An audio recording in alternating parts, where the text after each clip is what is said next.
Bow, now, now, now. Yo ass better call somebody. Bow, now, now, now.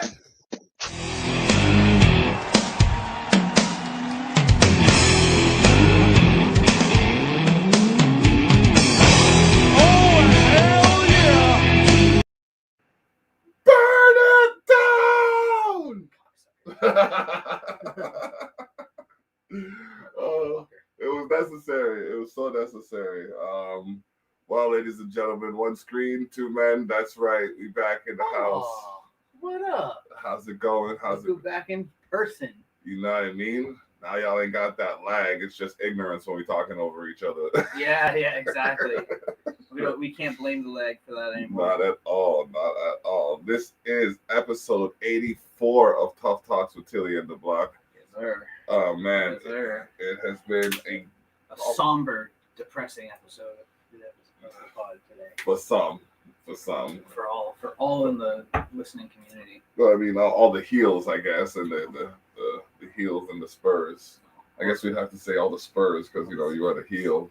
Yeah. The heel connects to the spurs, so yeah, we're running with it. Nobody's happy about what's about to happen. I mean, like it was. Everyone's upset. It was 8 months in the making. I had a goddamn good run. That was a run. I had a goddamn good run. That wasn't even a run. That was a marathon, bro. Like, I was at the point where I didn't even, like, I was just like, you know what, whatever. Like, let him pull a Bruno San Martino. You know? Tilly San Martino. Tilly San Martino, I'm telling you. Bruno San Martino. There you go. Always editing. Oh, man, there's always something. So yeah, we gonna break it down as to why this happened or how this happened, but yeah, we gonna talk about the and new and the hashtag. Yeah, it was inevitable. Apparently, I just wised up and got a handicap. I'll take it. Yeah, there was a 3-week lack of information on one of us. Well, I mean, like, in all fairness, that sounds like a you problem. No, it is. It was self-inflicted. I got cocky. Oh man, yeah, no, it was. I was surprised, and it was just like, okay, because again, like I said, I've had some really great picks, but they've all ended in ties. Yeah, the way I see it is, this wasn't even a real pay-per-view. You won because the Saudis like you more. Yes, I'll take it. Hello, my sand brethren. Canceled. And you again. The cancel champ. Oh man, hey, listen, man. It's not like I said the other thing. Dangerously close to another term. It was very close. To another term. You know me, I like to teeter on the brink of controversy. Woof.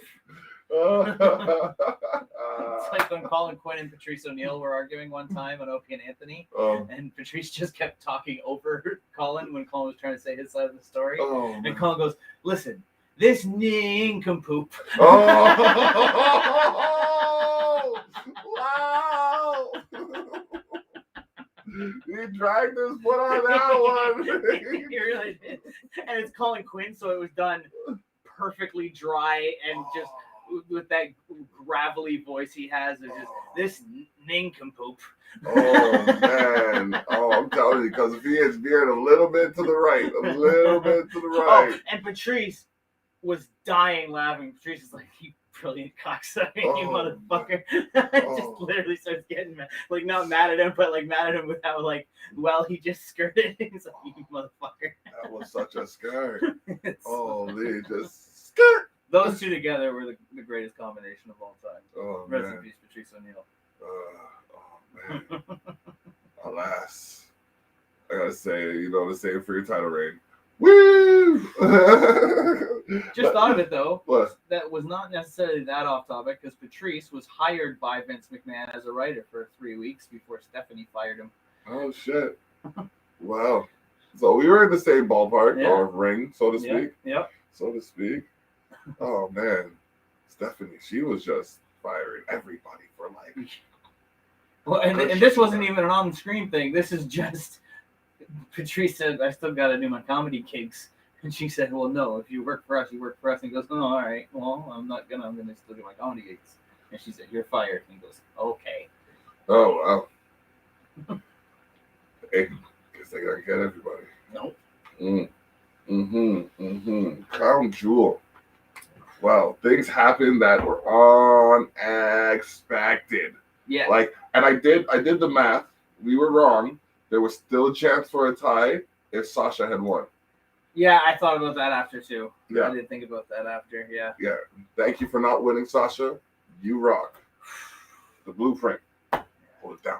Give me a new reason to smash Sasha on this podcast. Well, maybe Shotzi did it for you, bro. Cause My girl. holy. Oh my God, do I love my girl Shotzi Banks. Or Shotzi Banks. Shotzi Blackheart. She's a savage. Yeah, man, that was something to Rocks down in a fucking tank. TCB. Ooh. Mm-hmm. Savage. Mm-hmm. Gives the Rufio scream, the fucking Rufio from Hook. Oh, Fucking scream after she beat the shit out of her. oh, just Beautiful. Smosh. They really put her. We'll get to that, but they really put her over on Friday. Well, and I didn't think it was going to go that far, but she went ham straight Just down kept to the going. bone. She just kept beating the shit out of her. Like every time I thought it was like a move to like go like stand tall over Sasha Banks, she's just like, nah, not yet. Yeah, It went for more. yeah. It was a real brutal heel turn.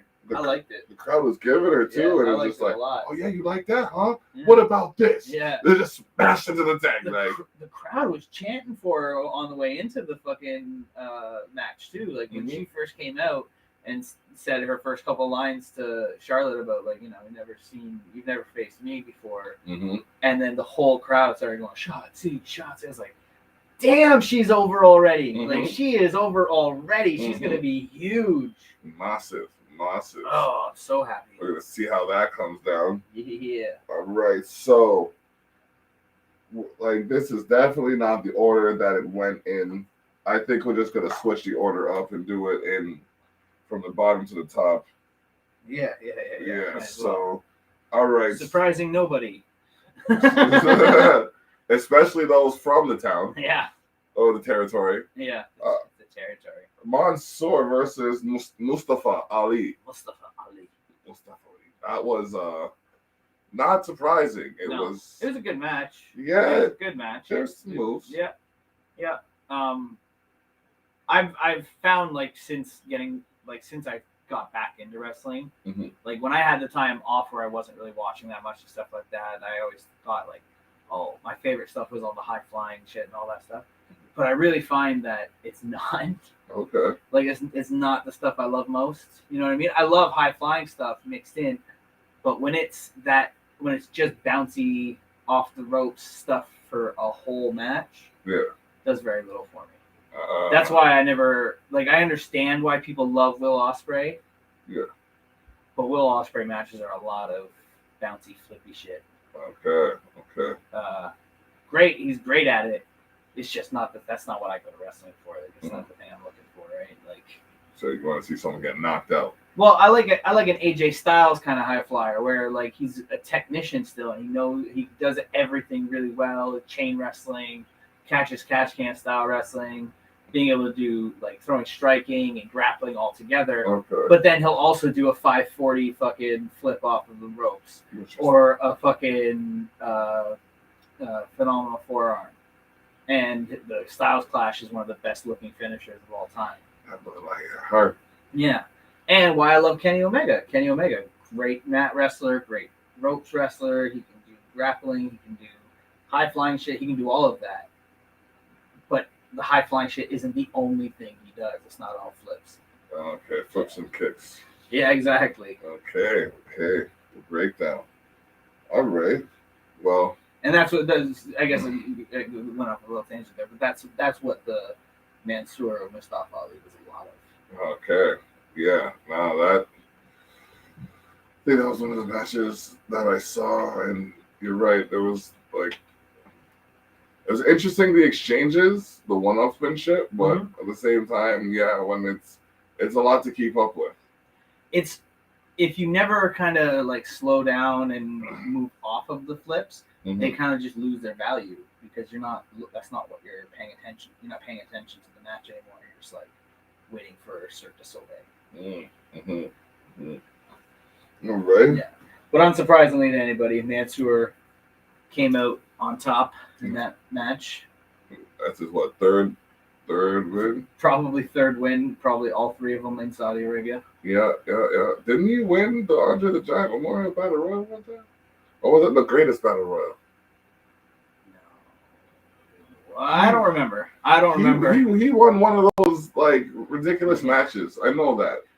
Mansoor is currently, unfortunately, to say, in the stage of his career where I don't remember much of it. Like, it hasn't been. He hasn't had any like big storylines that popped. He has, it's all just been very, very lower mid card stuff. Like borderline dark match. He's building his way up. I think no, that's what I mean by it's early stages of his career. So like at the moment, there's he hasn't had his 1-2-3 Kid versus Razor Ramon moment of like a huge unexpected win over somebody. You wouldn't think that with Mustafa Ali. That was absolutely not. Okay. Absolutely That's where they were going with it. Absolutely not. The aspect of like the mentor. I mean, listen, that's a story. Okay. Mustafa Ali is not a big name that it's unexpected to win against. Okay. Mustafa Ali is the most winnable against person in all of WWE. He said the most winnable. The most winnable against. You can. The odds are in your favor that you're not counting the lights at the end of a match with Mustafa Ali. Oh man. And that's not a knock against Mustafa Ali. It's a knock against the fact that they don't let him win. They never give him a win. Like, he literally loses all the time. Most of the time, if not all the time. He turns it out he's the leader of fucking that god awful whatever Retribution. And once he's named as the leader, it goes from cool shit to corny ass shit.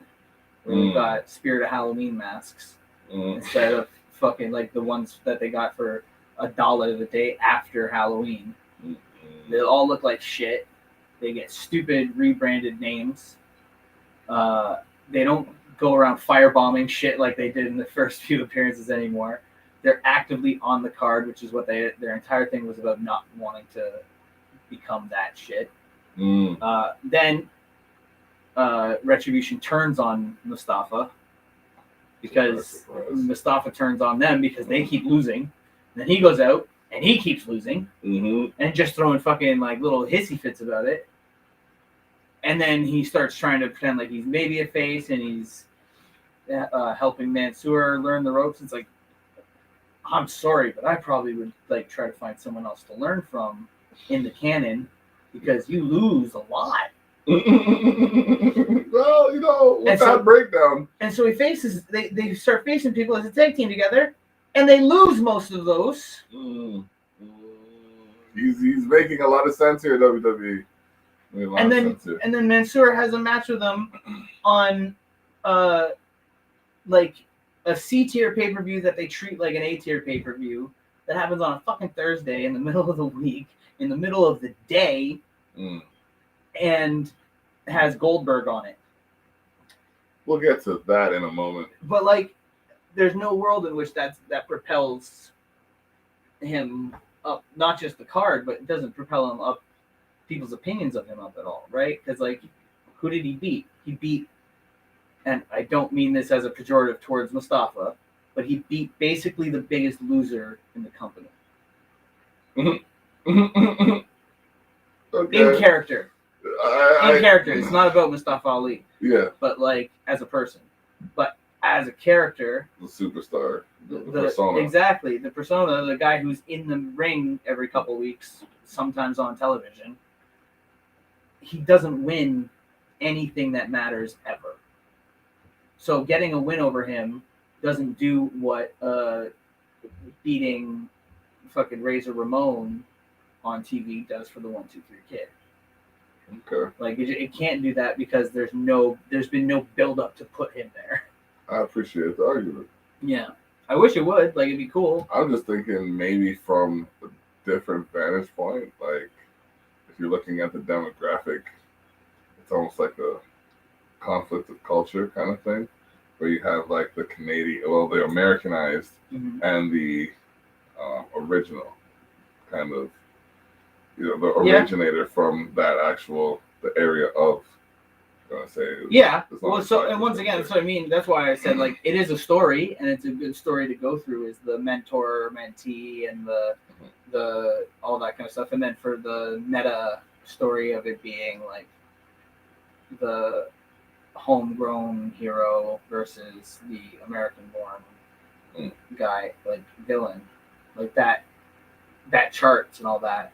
Unfortunately, we all know that has nothing to do with A, what's going to happen moving forward, and B, that doesn't change the fact that this win. So, like, let's say, where's Mustafa Ali now? Is he on Raw? So let's say Big E on Monday comes out and starts saying like, who's gonna face me next? No, I think he's on SmackDown. Okay, so let's say Roman Reigns goes, who's gonna face?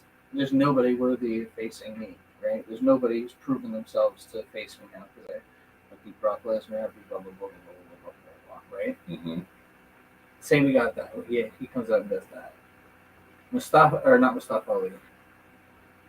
Mansoor comes out to the ring, or on the ramp. He goes, I deserve a shot at that title because I beat Mustafa Ali. Okay, when you put it that way, yeah, this guy just razorback them. You know what I mean? Like that. I feel like that's a solid argument. Like I know you make that is a very solid argument. Like when you express that dichotomy. Yeah. Yeah. Okay. And then you can even lower it, right? You can even lower it. You say, Damian Priest comes out and goes, "Who is going to be the next person to face me?" And Mansoor walks out and says, "I deserve a title shot.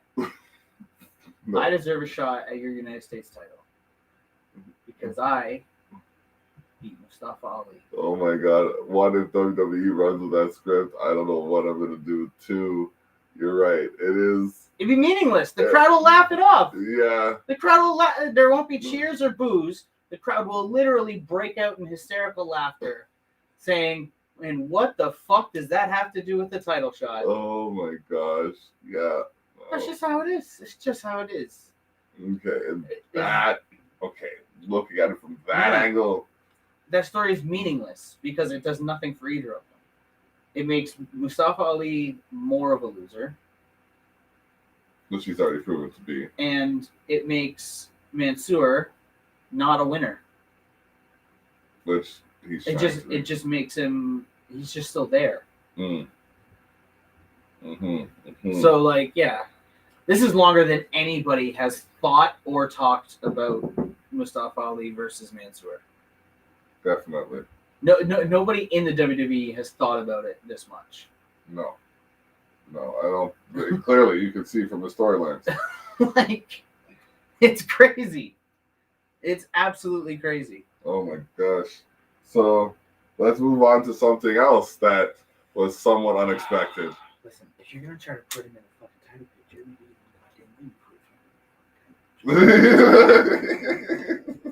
Okay. So, we had the match. Again, it didn't go in this order, mind you, but at the same time, this was one of the pivotal matches where we had two different. Yeah, I'm ignoring it. Where we had two different picks, and it was Edge versus Seth Rollins. Now we had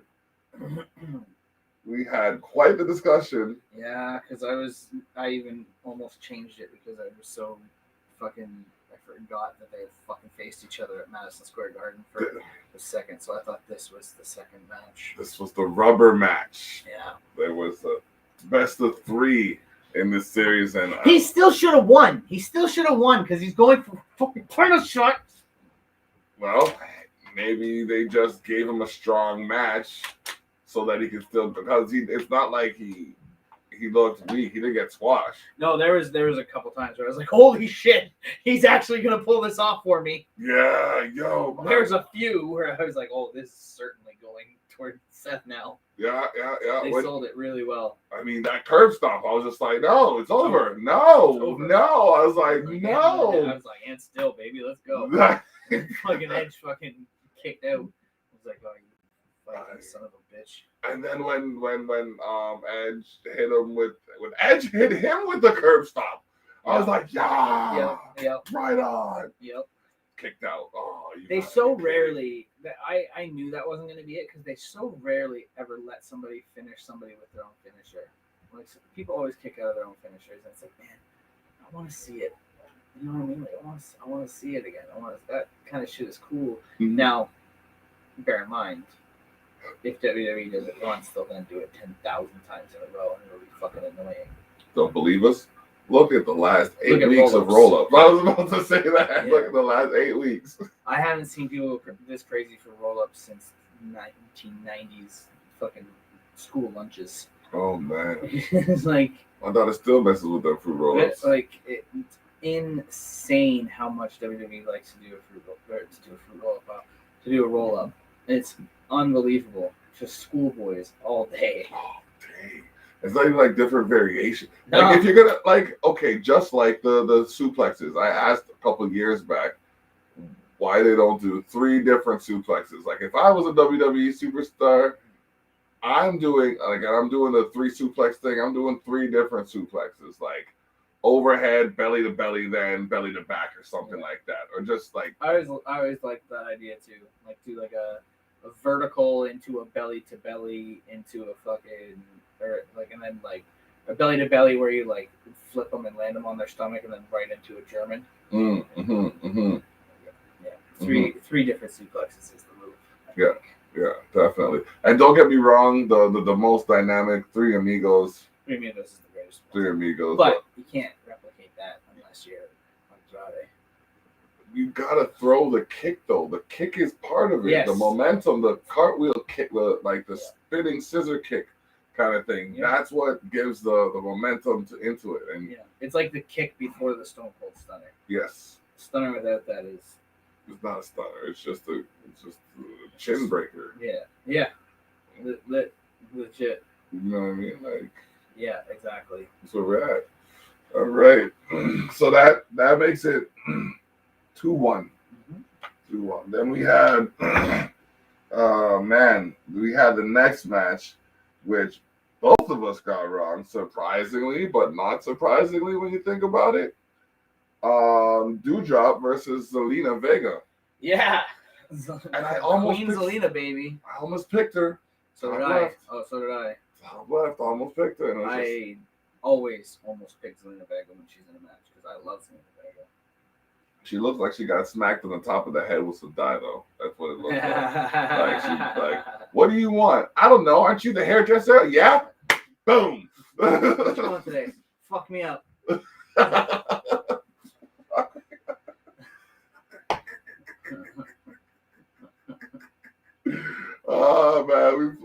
Oh man, I ain't mad at her though. I ain't mad at her at all. No, she's awesome. She's great. Yeah, she absolutely kills it. Yeah, but and her promo, we'll get to it, but her promo on SmackDown or Raw.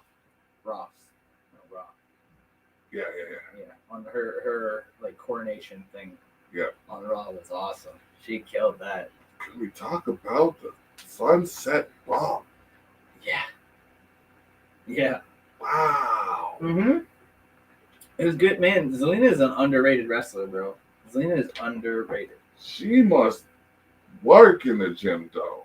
Oh, yeah. Nothing against Doudrop, but no. She is not the smallest puppy in the pound. And why is she still called Doudrop? I don't know. It's literally the worst name in the history of women's wrestling. Or semi-provocative. It's horrible. It's not the greatest. They could have It's come up with horrible. something else. It's horrible. I mean, like, I'm still warming up to Viking Raiders. Well, at least it's not the Viking experience.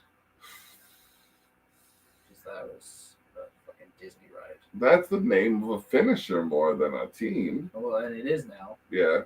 He had to get it in there somehow. He you just had to fucking use it. Oh, wow. I thought it was brilliant. Not understanding. It literally sounds like it would be a dog shit ride at Disney.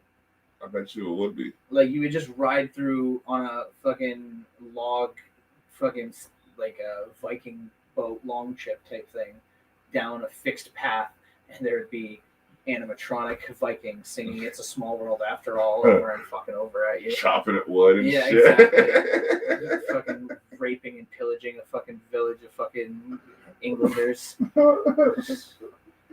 Oh, ladies and gentlemen, we do not script this. Hey, listen, I played Assassin's Creed Valhalla, and I'm pretty sure. Yeah, I got through like 25% of it so far, so I'm pretty sure I know what Vikings did. Oh, ladies and gentlemen, the heel host Tilly. What can I say? I never know what's gonna come out of his mouth, and I can't plan for it either. So you on this ride with me? Welcome to Tough Talks with Tilly and the Block, episode 84. Got to shout out the wife and Jer for letting us do this in the den, and Shout out Jenny. shout outs to Christy Hales as well for syndicating this on Liquid Fire Radio. Don't cancel us. Please. This is some of our fun. I'm trying to be good. Well, at least you're trying. I'm trying. Oh man. Almost trying hard. Oh man. So it was a 2-year plot, a 2-year ploy. I saw pre-COVID. He was trying to make this happen, and it's been more than 2 years. Well, it's been more than 2 years. I've seen it for 2. It's been like 5 to 6. Okay. Vocally, but okay. It's something he's wanted since he was a little kid. Okay, because I'm just going from what I've seen from from social media, but I this don't is doubt literally that. a lifelong journey. Literally, don't doubt that. This is a lifelong journey for our boy. Yeah. Xavier, motherfucking Woods. Yes, and Finn Balor, the Prince, was definitely a valiant. See, beating Finn Balor, that puts you over. Yeah. Yes. I see. Yes. Like using your philosophy on this whole card thing. Yes. First ever Universal Champion. Yeah. 2-time NXT Champion. Yep. 2-time Intercontinental Champion. Yep. Finn Balor. Yeah. Xavier Woods could come out and say, I deserve a title shot. Not only am I the king of the ring, but I beat Finn Balor. Yeah. And that the crowd goes crazy for. Yeah, that I can see. That the crowd has to eat up. By the way, y'all share the link for me, please. Be checking you out, watching it, you know what I mean, live. Couple of y'all in here, you know what I mean. We appreciate y'all. Champion of the people, the block, the host of all heels, the heel of all hosts, Tilly. I'm the good guy. Oh man. Obviously. Oh, okay. Moving on. The next match. Oh wait, we didn't even talk about that. So yeah, it was a good match. It was like Woods was at his prime. Woods is a killer. I love Woods. Woods is another one, just much like Zelina, but a little less so. Very underrated. People just think of him as the funny guy on the, usually on the side with the trumpet at New Day matches. But that man is so much more than that. That dude is a absolute ring technician. Yes. And some of the acrobatics in the ring, like the honor roll. He's another one who does great shit. Okay, question. Yeah. That move where you grab their hand, spin around, put your foot to their jaw. Chin. Yeah. and then you fall fall back. backwards. Yeah. What is that called? Uh, Someone did that in the fantasy wrestling that we were watching today, and I'm trying to remember what it is. I can't remember. That was what Mia Yim. Yeah, Mia Yim did. Yep. Can't I remember. got that far. Someone else did that too. Wasn't Alexa doing that for a bit or something? I think I saw Kaylee Ray do it Here's once. something I found from WikiHow. Hey, To better yourself, start by Alexa, choosing something. Stop. you bitch. No, I'm talking to you. Jeez, man, interrupting our podcast and everything. Women are taking over, And ladies and gentlemen. not even with the answer. If it was the answer, that would have been dope. Let me tell you how to help your child be better. Fuck off. Do I look like I want to better myself? I clearly do not. Yeah. Yeah, a couple people did it. It's a great move, but I don't know what it's called. Yeah, we're about to find out. Foot under chin fallback wrestling move name. Or what is Mia Yim's finisher? Inverted face, should we knee breaker of how to drive a coach? Face breaker? Jawbreaker? No. It's something like a foot. Face footer? No. Protect your neck. Yeah, that's what she calls it. But that's what I'm saying. Like 80, like there's a bunch of people who do that move. Yeah. But what's that move called? Because when she does it, it's protect your neck. But what's So the when general? other people do it, I feel like it's like a jawbreaker or a face breaker. It has to be a jawbreaker. Well, it's a foot to the jaw.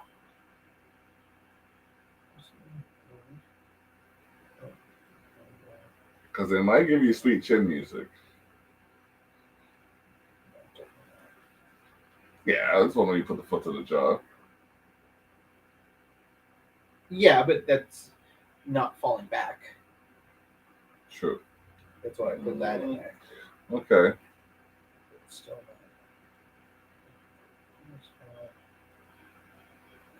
Yes, we like to fact check here at Tough Talks with Tilly and the Block, making sure the talks are tough, but that they're facts. Facts on God. Sure.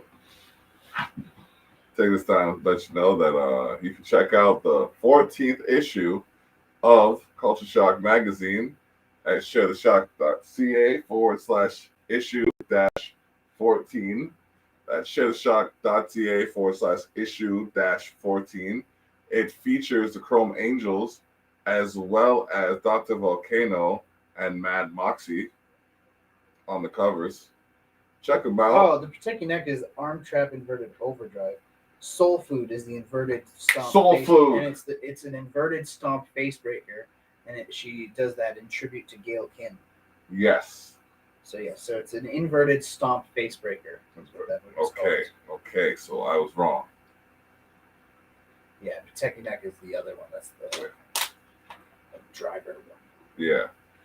Whew. But the Soul Food, jeez. I should know that. I referred to it in the song. Yeah, it's so SEOUL. Soul. Korea. Puns. Puns on days. You know it. All right, so What was next? that was Oh, next. And then God damn it. we have this this, one I was upset to be correct on. the pivotal match. One of the pivotal matches. Yeah. See, I couldn't even be happy when I was right on this fucking shithead card. But the way he finished him, though, was insane. Yeah, Fast forward because Tilly didn't really like it. The spear off the ramp, 1, 2, 3, and maintaining his legacy as an indestructible force. When did they say Falls Count Anywhere, by the way? They said it was a no holds barred match, but that does not necessitate Falls Count. Falls Count Anywhere was announced just like in the pre-show. Stupid. Yeah, they do that shit, man. Oh, Well, you guys that think shows you when they figured out how the match was going to end. During the pre-show, they figured it out, and they're like, and by the way, it's Falls Count Anywhere. Did we say no holds barred? I meant Falls Count Anywhere. Sorry. Oh man, you're Totally right. didn't just write this. No, it wasn't. Like, hey, I guess it happens that way. Yeah. Fuck Bill Goldberg. And he maintains that statement every time. That's why I'm the people's champion. Oh man. I'm telling WWE that you what's the word? Defaced some of their merch, and you'll be hearing from their lawyers. Hopefully it's because they want to pay me, boy. Nope. They're gonna pay me for snitching it out. Oh man, dry snitch. That ain't cool. Listen, I'm in the. I know. I got 3 stripes. 3 stripes. 3 stripes. Oh man. Okay, so that was Goldberg versus Lashley, and then yes, the one we both agreed. Another one we both agreed on. Big E versus Drew McIntyre for the WWE title. Yeah, we knew they had to keep it with Big E. Of course. You can't take it off from that quick. There would have been blood in the streets. There would have been an uproar. I would have went out and killed somebody myself. Brothers everywhere would have been like, "What the fuck, bro?" I would have definitely committed murders. Yeah. I would have went and killed the first white people I saw. We're getting a little extreme now. Dial it back a notch. No, not extreme enough. Oh man. Saying just dive bomb, just. Yeah, exactly. Stand on a roof, wait for someone to pass. Just- Fucking diving Hurricane Rana on him. oh my. On a motherfucker in the streets, push him out into a bus. Oh Done. man, splat. In court. Why did you do this? They took the title off Big E in 3 weeks. And that's bullshit. Oh man. What did this person have to do with it? Nothing. He was there. He was there. He was there. And that motherfucker is still walking around like nothing was wrong. Oh man. Part of the problem, I tell you. Why don't you feel my pain? You're all next. You're all next. How do you plead? Not guilty. Oh, shenanigans, I say. Shenanigans. Oh, man. But yeah, it was a good match. It was power versus power, you know. Two big motherfuckers running at each other at 3/4 speed. Like, Because one of their hips don't work. hey. Like. Oh, wait, no, we're not talking about that. I'm sorry, I was still thinking of Goldberg versus Lashley. This is a great match.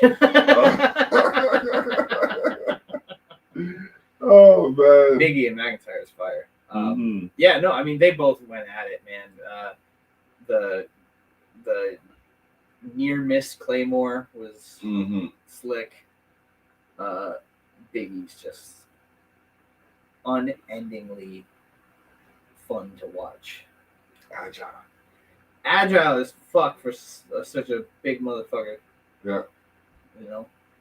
But he didn't get his match with Goldberg, but he did get what he wanted out of the match with Goldberg. Was 2 big meaty men slapping meat. Of course. It's my favorite clip of all time. It's just big meaty men slapping meat. It just looks around. You want your 5-star matches? Not me. Oh man, Biggie is killer though. Definite. He's an absolute genius. Another thing that's been genius, and I'm gonna give my dude all the credit in the world for this right now. RK Bro, I don't care. Tilly called it well before y'all even scripted it. I don't care. He called this months before he put it on TV. I will attest to that. But he said, you know what would be cool? If Randy Orton, Riddle, came a tag team, you could even call them RK Bro. I remember this. Yep. I gave that silver plated that motherfucker. I said, here you go. You're welcome. Biggest tag team in the company. Right now, yeah. the Usos aren't even over as much as they are right now. They're honestly not. Nobody is, and there's not a slam on the Usos. No, it's not saying that they're not doing enough to be bigger than them. It's just that nothing is bigger than them right now. Nothing. The crowd is in love with them. Yeah, like Big E is kind of like they're like brimming. Big E being like the it's like this kind of. Yeah. It's like they're 1 and 1A kind of thing again. Yeah, the title coming off either would be Blood in the Streets. Yeah. Yeah. They take the title off RK Bro. I'm RKOing everybody I see. Oh my goodness! Like I keep making sure my daughter can stop an RKO out of nowhere. Yeah. I'm telling you, like she'll come down the stairs. Let's walk through the CT League run. Just look at her, just like okay, just go to. She'll push off. So it's like yeah. Just make sure you know they come out of nowhere. Even your daddy is like, it's okay. Yep. Okay. But yeah, that was a good match. AJ Great Styles and Omos versus, oh man, RK Bro. AJ, as always, absolute killer. Like that motherfucker can work with anybody and have it be spectacular. Omos is doing great. Like Omos is a really good big man. Like, especially with not having Strowman anymore. Yeah, he's gotta be. That's now. Him. That's him. That's the one. Now, I like what they did. It's like they took my advice for this one. Omos is talking that smack when he's smacking him around now. He's like, this is my ring. Oh, yeah. Boff. Yeah, like, what you think you do it? Yeah. Boff. You know what I mean? Yeah. It's big. I run this. Yeah. I like that. He's a beast. And he's going to do very big things. 7'4", 400 pounds. Unfucking real. Good God, what did your parents feed you, son? Well, no one knows because no one's ever heard from his mother since he was born. There's no shot. Oh my gosh! I was 10 pounds at birth, and I'm only 6'3". No, that guy was fucking 26 pounds and 3'4". You know what I mean? Like he came out like a toddler. Yeah. He gave birth to a 3-year-old. Only person knows what he feels like is Shaq's mom. Yeah, exactly. Exactly. Oh man. And then, okay, moving on. This is where the situation got a little sticky. This is where everything went wrong. This is where the situation got a little sticky because this was a triple threat match for the Raw Women's Championship. Sorry, for the SmackDown Women's Championship. And it was Becky Lynch versus Bianca Belair versus Sasha Banks. Now, this is the one that I had the advantage on because I had just finished watching the program, which my good friend, the heel host of all heels, did not see. So I didn't see the draft. This was the part where I had the advantage because I saw that whole thing. And I said I had to make sure I saw that whole thing because I thought he was watching that whole thing. I didn't watch any of the draft. I literally didn't know who got moved where until we were on the podcast talking live already. Oh, man. Yep. And it just happened to go my way in that aspect because I had seen something that we're going to get. Well, we didn't really talk about it, but Charlotte was the Raw Women's Champion and Becky was the SmackDown Women's Champion. And Charlotte got drafted to SmackDown while Becky got drafted to Raw. And both of them had title matches. So this situation presented itself as kind of complicated because in Charlotte's title match, she retained. Which, if you do your WWE math, means one of two things. Either Becky has to retain or Charlotte has to lose her title some other way. But since she couldn't... Well, they could have still done a trade. Which is exactly what happened. Yeah, even if somebody else won, they still could have done the trade, but no. So, Becky ended up coming out on top, which was the variable The one random variable that I banked on. I'm telling you, if this was pro line, bro, this was pro line. And by the way, if wrestling goes to pro line, listen, Sponsor us, Proline. please. So so Becky came through. Bianca put up a good fight. Yeah, and didn't get pinned. Yeah, so And she didn't get pinned. she has claim for another title match. Yeah. But yeah. I was just like, Sasha, you can't win. I'm sorry, girl. I got nothing but love for you. Snoop Dogg, you know what I mean? Yeah. But Snoop Dogg. But they gonna look at me like, what you doing, bro? You know what I mean? Yeah. But we can't. Nah, I couldn't have her win that one because then it would have been a tie, and I would have lost it. I would have just. That would have been amazing. Someone would have got the bank statement or something. I would have went outside and just. They would be like, "Hey, Dave!" Boosh. Motherfucker. Hell with it. Oh, I know what happened. Why did you do that? Oh, that was high. Oh, that was high. Tweet at Sasha Banks, bitch, and walk away. You know what I mean? But it went the way I needed it to go because the next match we clearly agreed on. This one was obvious. Roman Reigns versus Brock Lesnar for the Universal The Blue Universal title Championship. Yeah, it was throwing around, man. They threw hands, and then excuse me, the Usos got involved. Yeah, they got dismantled though. Dismantled. Yep, and then Brock hit I think it was just 4 suplexes. And then the ref got. I can't remember how the ref went down. Was it Brock thrown over the announcer's I was table? gonna say, did Brock just toss him? And then we had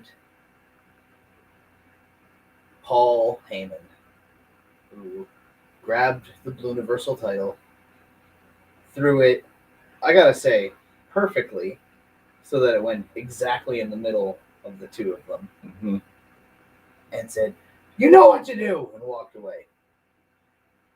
And Brock tried to grab it. Roman got it, smashed him in the face with the title. 1, 2, 3 when the new ref got out there, and still. Which then has now led into a storyline of Brock is indefinitely suspended, aka Brock wanted a few months off before he had to do another matchy match. And has been fined $1 million. Yikes. So yeah. Interesting. Gonna get more Brock title stuff. Brock versus Reigns. Jeez. The new concept. It almost sounds like something that's never been tried. Yeah, it's kind of crazy. I don't know. I don't need more Brock versus Roman. I feel like we've had that match several dozen times. I want to say at least a dozen. And we don't really need to revisit it again. At least not for a while. I'm interested to see who Brock faces, or who Roman faces in the interim while Brock's on vacation.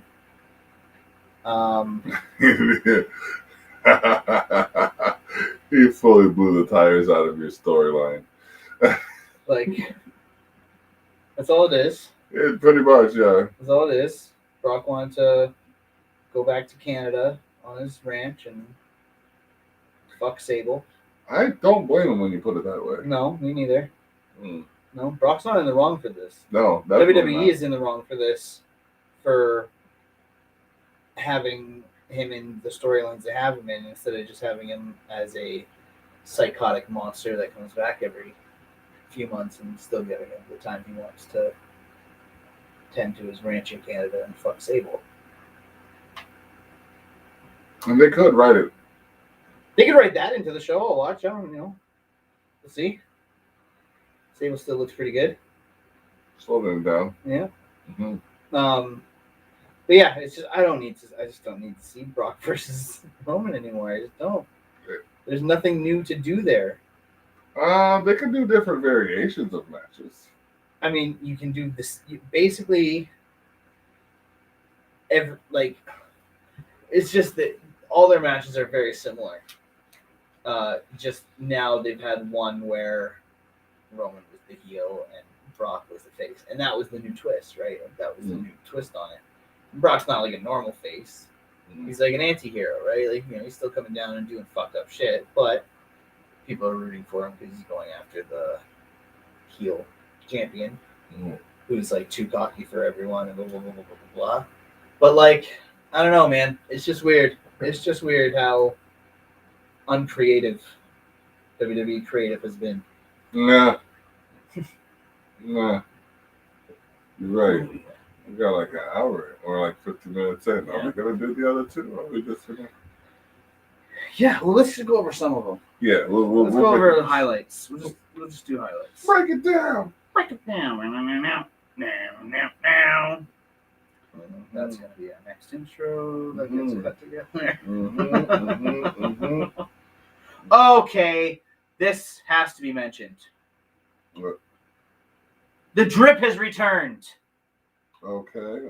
That coat right there. That coat is drip-tacular. Everyone go look up the coat that Sethy Poo Rollins wore at on Raw this past week. Drip-tacular. And the drip is real. It's back. It is returned. It's not in suit form anymore. Now the drip comes in jackets. And I love it. Madness. Thoughts on the drip? I think, honestly, the only thing he needs to do right now is maybe flash a little bit of the black light on it when he comes out. Yeah, that can be cool. And then that coat's... It's fire the way it is. There, right? Like, it's there. Is it sexy? But it looks warm too. It looks nice. I want that coat. I like the way they started this off though. Like everybody came out and they had I'm legit gonna try to find that coat. They came out and they had their piece to speak on why they should be the next contender for the WWE World Heavyweight Championship. Yeah. And it was all well received by Adam Pearce. Yeah, not quite as well received. But no, not Adam Pearce. Sonya Deville. Sonya Deville. Because as Seth said when Sonya started walking away after she made the fatal 4-way ladder match between them, she said, what was it? No, she says that's what's gonna happen and walks away, and Seth goes, "What? She's out of her mind." He's like, "Who left her in charge? She's lost it." And he's just fucking getting real upset about it, which was great. But yeah, they all had good points. I mean, Kevin Owens had won the Universal title in that very building. Against Seth Rollins. Seth did not take kindly to how he was reminded of that at all. Didn't he get assistance from Triple H though? Doesn't matter. I think that might be a little bit of a caveat. So, I mean, Seth cashed in after Brock and Roman had been fighting for, 15 minutes, and then curb stomp win for his big title run. You make a fair argument. So yeah, I mean, it was awesome. Like it was really Finn Balor talked about how he was the first Universal Champion who he beat Seth Rollins to become. Yeah, so it all kind of, we used a tangled web there. Yeah, what a tangled web we weave, Seth, when we turn on everyone we love. Because no, good stuff. I mean, we're just doing highlights, so we'll just talk about how that ended. Great match, really fun ladder match. Rey Mysterio Jr. versus Kevin Owens versus Seth Rollins versus Finn Balor. Seth came out on top. They had fucking Rey Mysterio Jr. tried to hit Kevin Owens on the outside with a Hurricane Rana. got caught and pop-up power bombed through a table. Mhm. Then Finn Balor put Kevin Owens over the top rope through a ladder. No, Seth did that. Mm. Seth also took out Finn's knee when he was climbing up the ladder and then curb stomped him. Got up to the top and grabbed that very odd new thing they had of a folder with a zip tie through it hanging from the fucking thing. Just put the fucking briefcase up there, you dumbasses. Really? It looks stupid. Like, why clipboard? Why would you not do It something? wasn't even a clipboard, it didn't look like it. It just looked like a fucking folder. With a red folder with the WWE logo. And I was like, I could rip that right off the zip tie. I wouldn't even have to unclip it, you fucking weirdos. You gotta be serious. But still a great match. Still Mhm. a great match. Let's see, what other things happened on Raw? We had the proclamation of Queen Zelina. Yeah, we did. Yeah, the Dirty Dogs earning a tag team title opportunity. Oh, I'm sick of Bobby Roode and Dolph Ziggler's team. Sorry, Robert Roode. I did like that they called him the Glorious again. That was nice. But let's actually get back on that, please. Let's go back to Glorious Robert Roode instead of the Dirty Dogs Robert Roode. It's never a good look when you are Dolph Ziggler's sidekick. Look how much how much better Drew McIntyre looked when he wasn't that anymore. Look how much Big E looks now that he's not that anymore. I'm just saying, there's a case to be made that sometimes when you are that, you get to a better place after for both of those things.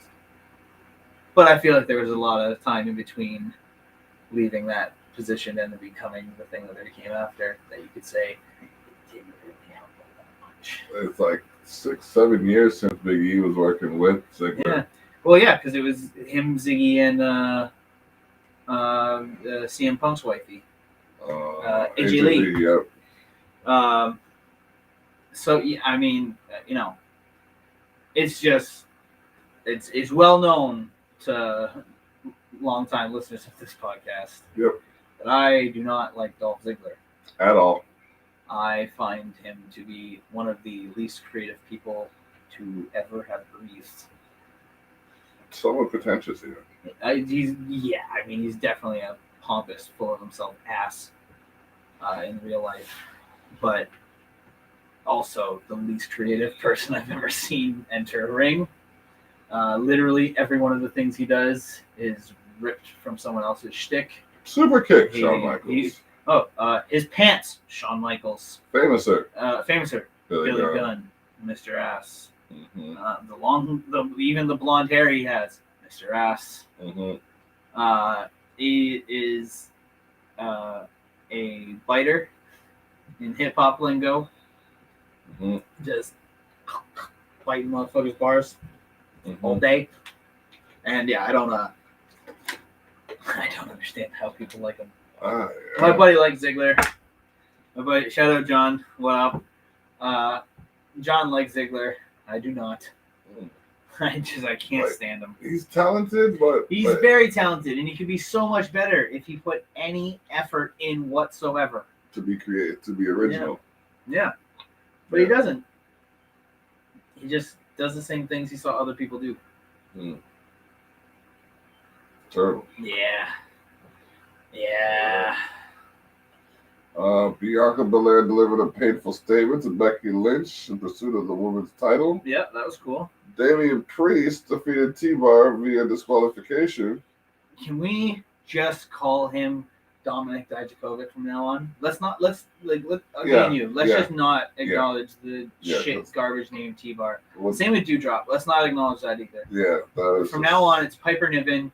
It's Dominic Dijakovic. Yeah, because those two names do not work well with these people at all. No. Piper Niven sounds like a way more attractive name, and she's a good-looking woman. She's a good look, definitely, and she's a badass wrestler. Yeah. Piper Niven is a much more.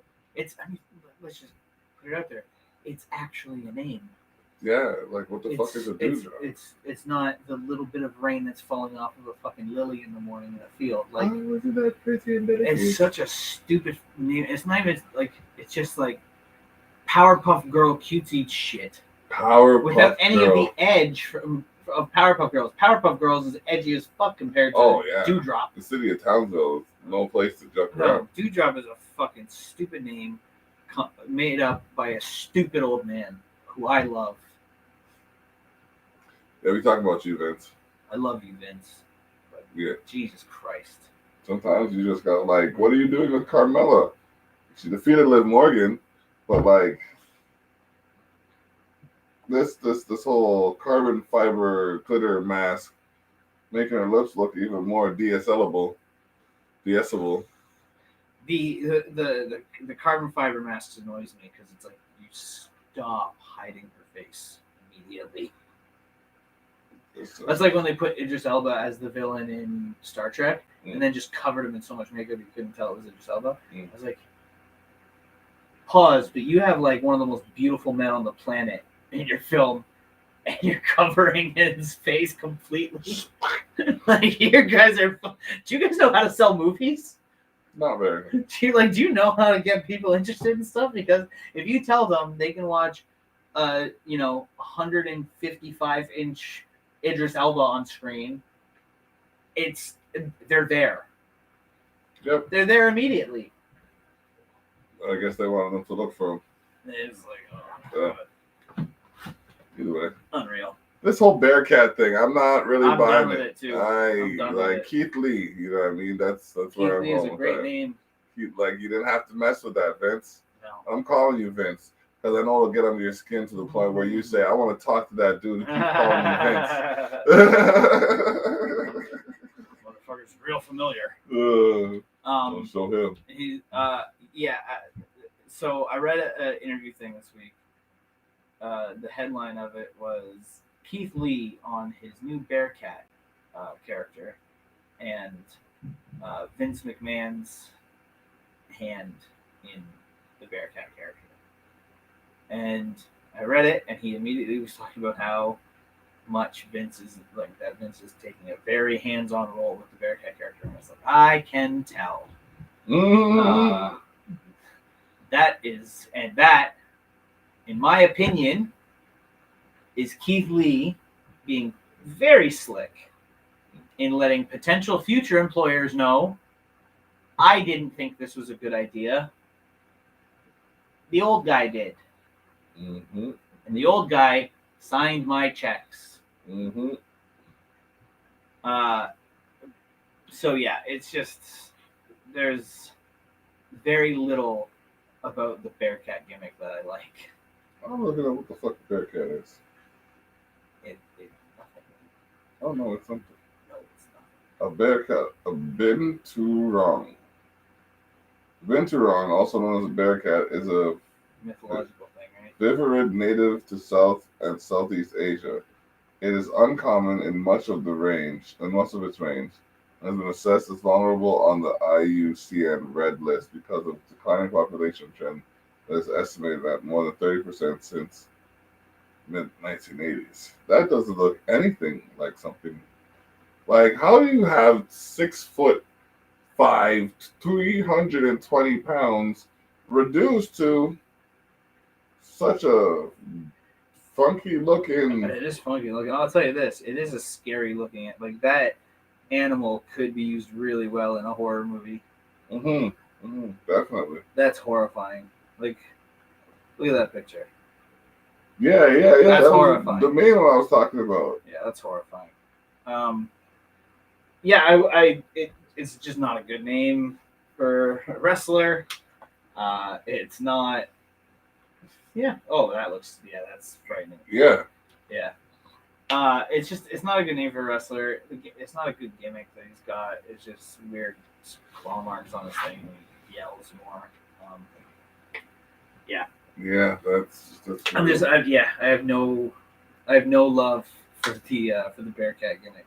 Love Keith Lee. I love Keith Lee, but I don't like what they're doing with the character at all.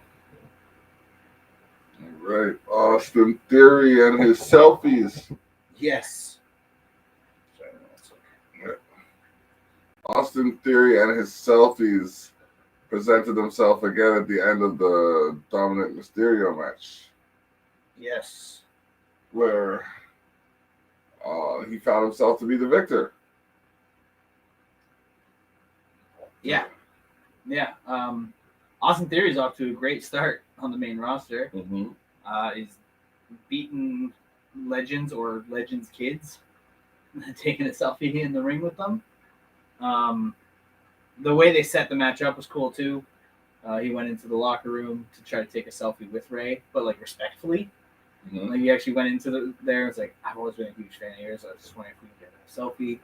But then he goes, actually, could you just take it? And tries to hand his phone to Dominic, who says, I'm not a photographer. Which, in the future, anybody in real life, that's a bullshit answer. You don't have to be a fucking photographer to be a nice person and take a fucking picture for somebody. Austin Theory just want a picture with your dad, shithead. And look what happened. Mm-hmm. Look what happened. You got beat. Get your ass beat. So, yeah. Interesting feud. I think that's going to be actually a very interesting one. I do think we're going to be getting to Spidey. I was staring at the Spider-Man games over there. I think we're going to get to Rey Mysterio, who's basically Spider-Man, versus Dominic at some point. I'm calling WrestleMania. Yeah. Excuse me. Oh, fucking Christ. That makes sense. Started at Royal Rumble. Have Yeah, I was Dominic. going to say, I think it starts before WrestleMania, but I think the blow-off, like, big, son versus father's career match will be Mania. Here's the leader. He sees that the good way isn't really working for him, so he starts talking about Eddie's way. Yeah. He starts talking about Eddie's way, and then as he's talking, Well, that was my real dad, anyways. and they could use that, remember? I know. So they have that plot, and then fucking Royal Rumble comes around, and Ray and Dominic are working together, gets down to the last few. Dom just heaves Ray over, and that starts it. Yeah. You said. Or if they have a match like where they're tag teaming type thing. Mm-hmm. If Ray takes the pin, Mm-hmm. that's all you need. All you need is to set it up that Ray takes a pin. Yeah. For Dom to snap and blow up and blame him for his losses now, right? True. But yeah, or you can even go a little further in that and have Ray tag himself in when Dominic gets thrown against the ropes or something like that, so that Dom can then say, "Oh yeah, I could have won," blah blah blah blah blah, and then has that blame that he can hold against Ray. Mm-hmm. Mm-hmm. Yeah. Fuck, I love Rey Mysterio Jr. He's dope. All right, RK Bro retained the Raw Tag Team Championship against Dolph Ziggler and Robert Roode. Sure did. Yeah, that was a squash. Yeah. And then we already told you about the last match where Seth Rollins survived the Fatal 4-Way. Mm-hmm. So we're gonna jump into Schmeckity Diggity. Schmeck Diggity. All right, here are the results as of. Oh yeah, let me close up.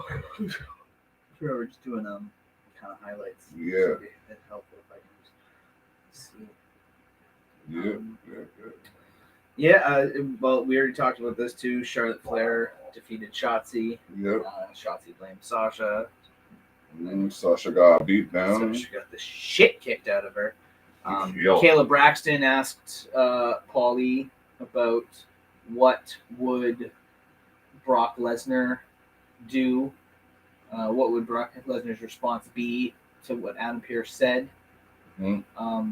And Paul first tried to say what Roman would do, but then got very animated. Yeah, when pushed for what Brock would say, kind of fell into his old shtick, and Brock Lesnar would, and Brock Lesnar would, and like being very, but then in the middle of one of them, Brock, just leave me alone. Yep. Please. And you can tell that Paul's torn. Like, because Paul, and it makes sense. It makes so much sense because Paul and Brock spent so many years Yep. as advocate and client. He's now been with Roman for a year and a half ish. Mind you, Heyman has the longest, from what I understand, and correct me if I'm wrong, the longest managerial run with the most title holders for the longest period of time. Well, yeah, because he had CM Punk, he had Yep. he had lots of Brock Paul White. Heyman guys. Lots of people have been Paul Heyman guys for sure. But like over the last 8-9 years, we'll say 8 years, it's been Brock until 2 years ago or a year and a half ago when it was Roman. So it makes all the sense in the world for this internal struggle to be going on with Paul, for him to have this storyline going on within this managerial run with Roman. I hope that they don't decide to tear apart the Roman Paul Heyman alliance, because I like that. I like them together. They make a good and I think it's thing great. is because they both work talk. the mic. Yeah, they can both work the mic really well. So they play off each other. They've also known each other forever. Paul Heyman has known Roman Reigns, Joe Anoa'i, since he was a child. Yep. He knew Rosie. Yep. He knew Roman's father. He knew Roman's uncles. He knows Roman's cousins. Paul Heyman is arguably, in real life, closest to the Anoa'i family without being in it as anybody on the planet. Okay, I wouldn't argue that. You know what I mean? I wouldn't argue that. No. Because he's worked with all of them. Yep. And not just worked with them, traveled with them, lived with them, worked with them in specific storylines and scenarios and in negotiations with fucking management and all the things, because of all the things that Paul Heyman has been and will be, all the things he's done for for superstars, and the length of time that he has done those things for superstars, and like he has brought up in the promos how close he was to Joe's father and his brother and his cousins, and the breaks that he gave them and the pushes that he gave them to the higher ups. Nobody knows them better. No, you're right. Like, Vince has hired a bunch of them, but Vince isn't on the ground level the way Paul is. Like, Paul is talent relations. That motherfucker has worked with the talent in every role he has held.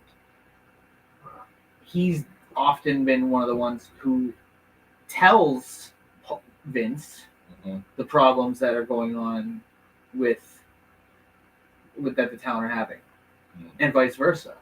He tells the talent what Vince says a lot of the time, because you can find countless stories of wrestlers who have left the WWE recently or a few years ago, or wrestlers who are still there today, who have said, without Paulie, I would have left either already or left sooner or whatever, because Paul always pushed for me. I always had somebody rooting for me while I was there, because as long as Paul is there, you have somebody who will root for you.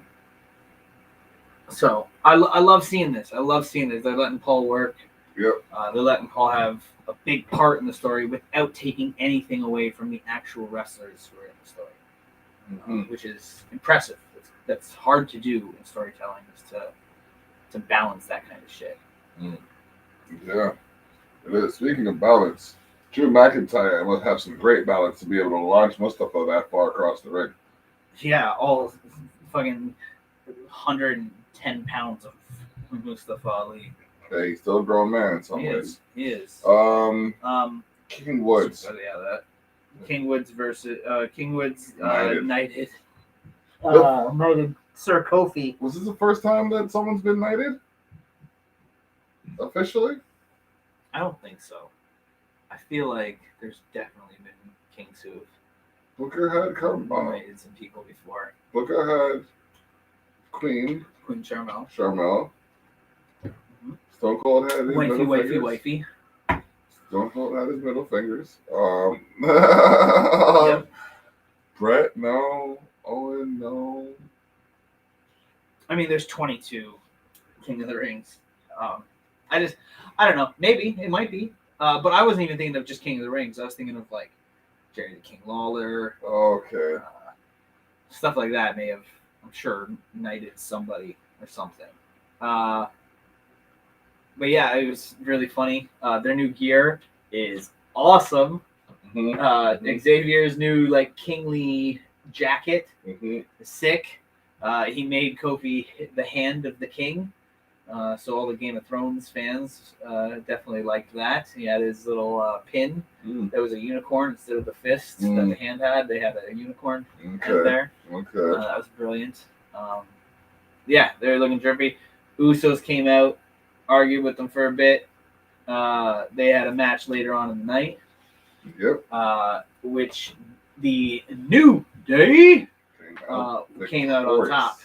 So I think we are about to jump into Usos versus New Day chapter 356. Part 17. Yeah, which I know what I said. I know what I said about Brock and Roman. I know what I said. But I don't care.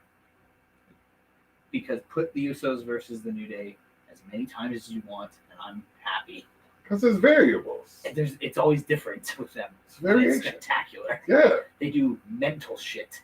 Their Hell in a Cell tag team match was fucking lit. Like that shit was fire.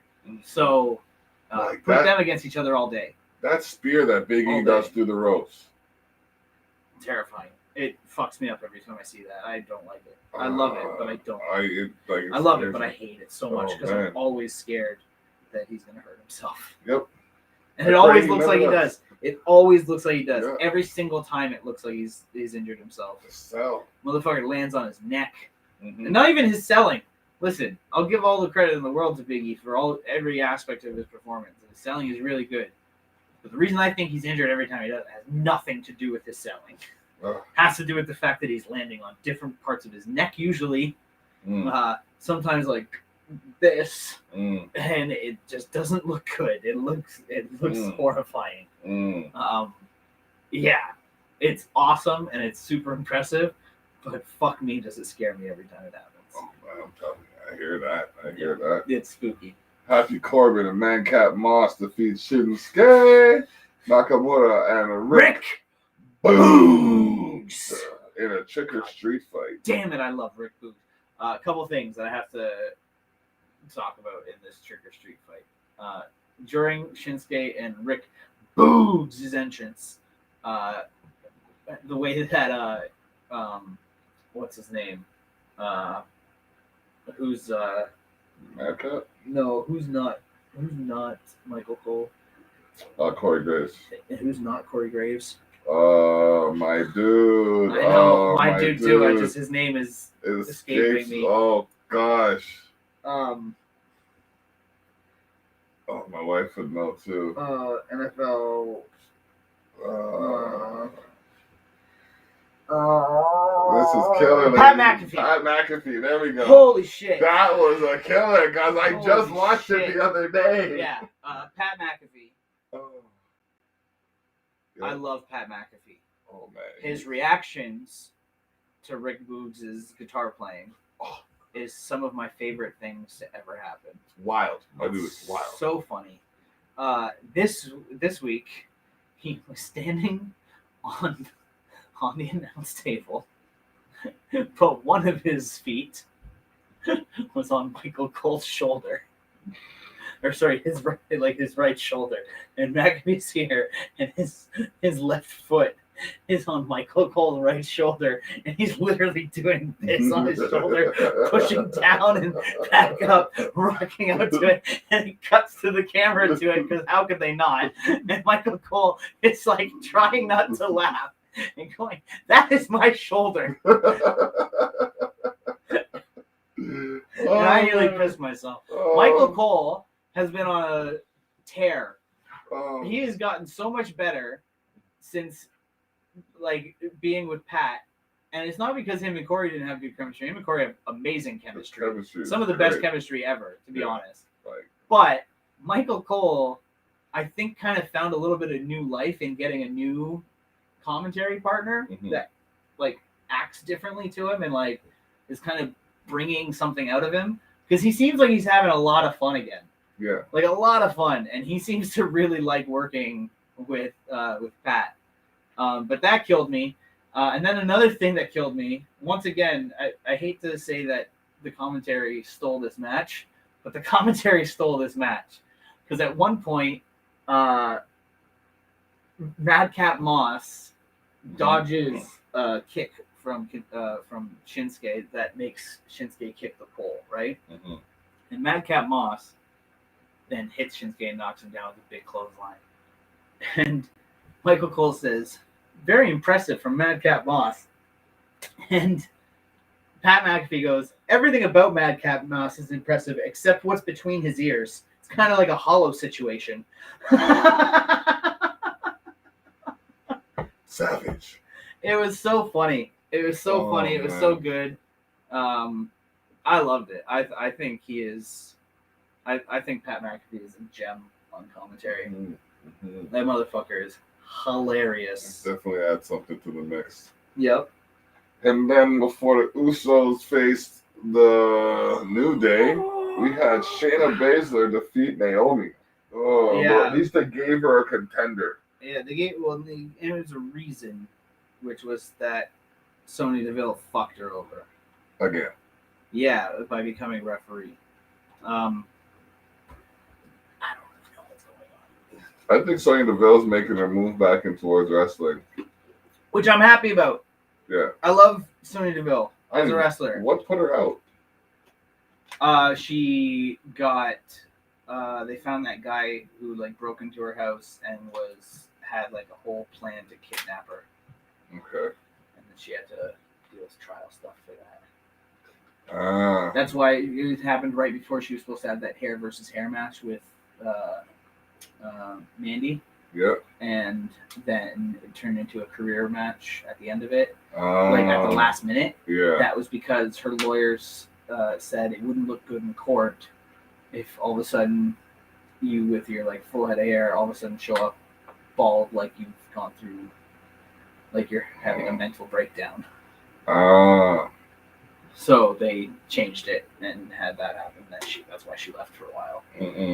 Dealt with that, and she came back. They put her as a authority figure for a bit, and now they're seeming to work her back into wrestling, which I'm happy for, because I want more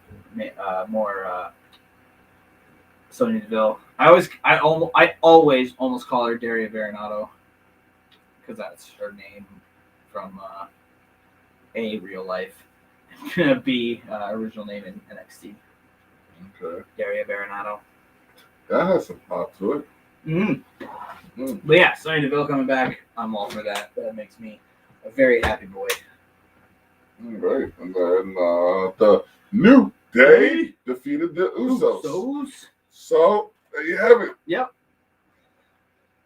Boom. Oh, that. Yeah. That's right here. That right. Just take it. That right. Take it. That. Just take it. Right there. Just take it. Right. Just right there. You sure? Yeah, just take it. Because I mean, like, it's kind of it's a little bit maybe if totally maybe. fair and square. I have no problems with what happened. Okay, cool. Because like, I'm not gonna hold on to this loss. Okay, cool. Because you don't know the title though. No, I'm handing it to you. Okay, cool. Take it anytime. I got it. I think I got it. It's not gonna drop. I just For those of you listening on Liquid Fire Radio, he's still holding the title this whole time. It's there for you to take. All right, cool. We got this. All right. Yeah. Anytime. There we go. All right. And no, I'll take it. Yeah. All right. So, oh man, this feels good. Gotta find my I will place. say, November 21st, you're fucked. November 21st. Oh man, that is I'm reading Survivor Series. All the dirt sheets. I'm emailing Vince. This will not stand.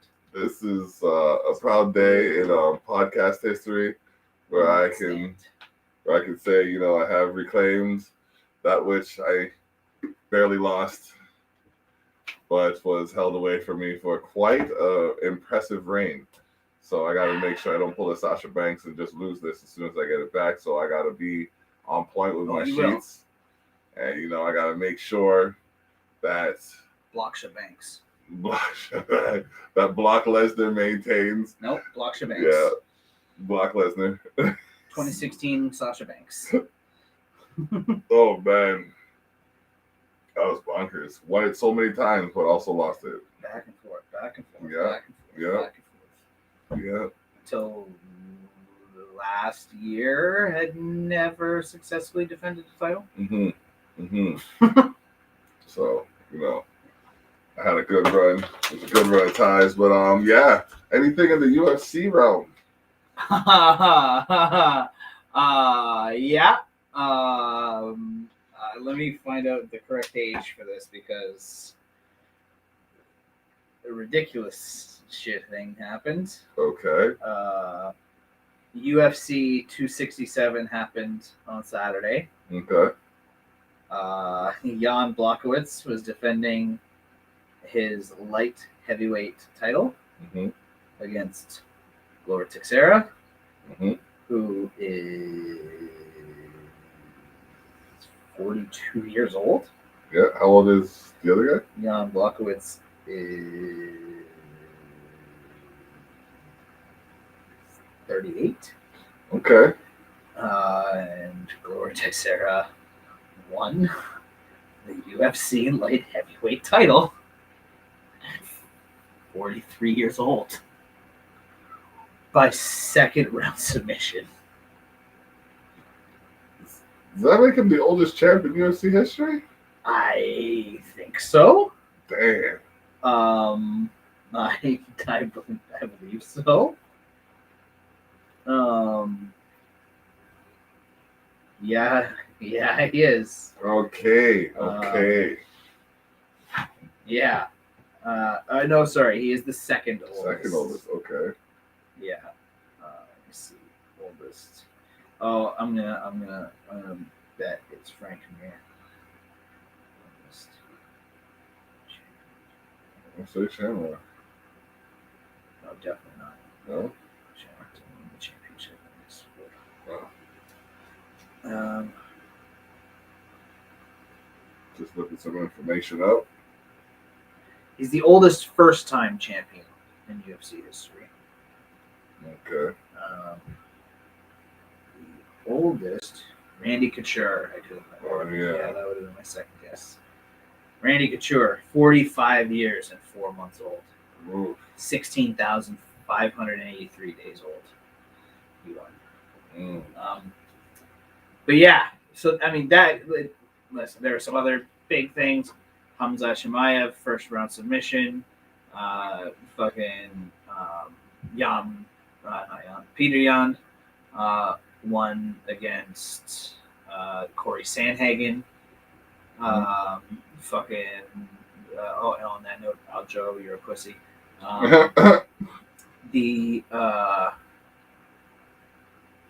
it called? Who else was there? There's somebody else. Sorry, there's one other one. Islam Makhachev, also known as Mini Khabib. Khabib's not student, but I guess student. The person who Khabib's coaching now, one of the people, also won his match against Dan Hooker. That puts Dan Hooker on a 3-fight losing streak. This man. Yeah. Which is not great, but he's also been losing to, top guys. Top guys. All right. So yeah, UFC was very interesting. This upcoming Saturday is another pay-per-view, UFC 268, and that one's got some big fights. Heavy hitters. We've got We have Kamaru Usman versus Colby Covington 2 for the welterweight title. We've got women's strawweight rematch, Rose Namajunas versus Wei Li Zhang 2 for the women's strawweight title. Then we also have at lightweight, we've got Justin Gaethje versus Michael Chandler. The winner of that will likely go on to face the winner of Dustin Poirier versus Charles Oliveira for the lightweight title. We got Frankie Edgar going against Marlon Chito Vera, also known as the guy who ended Sean O'Malley's winning streak and gave him his first O, despite what him and his idiot fans, I'm talking to you, Bobo, like to believe. So yeah, that'll be a big one. Nice. Mm-hmm.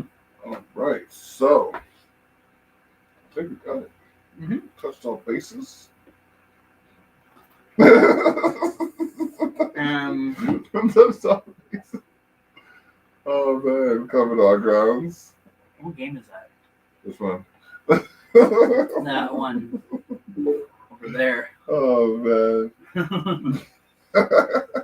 I guess it's the game that we haven't played yet. I don't know. Either way, this is episode 84 of Tough Talks with Tilly and the Black. We've been doing this, ladies and gentlemen. Y'all stay tuned in. I want to shout out POE from check me out on another podcast, Me and the Boys Wrestling. We're gonna see if Tilly's gonna jump into the fantasy realm as a character. Going to. Okay, there we go. There we go. So just gotta do some working and thinking on what that character's gonna be. It's probably gonna be me as an asshole. To be honest, compared to any other day. Yeah, well, the good guy. Okay. I think I'm gonna try being a heel on that podcast. Okay. All right. So yeah, we'll see how it goes. Yep. Mm-hmm. We sure will. Interesting, because we gotta talk. We're gonna sort some shit out, but yeah, it's definitely something that'll be cool. Oh man, so yeah, you know where we're at, and you know where we'll be. Tap into us for the 1, 2, 3. Ding, ding, ding. That works so much better in person. It really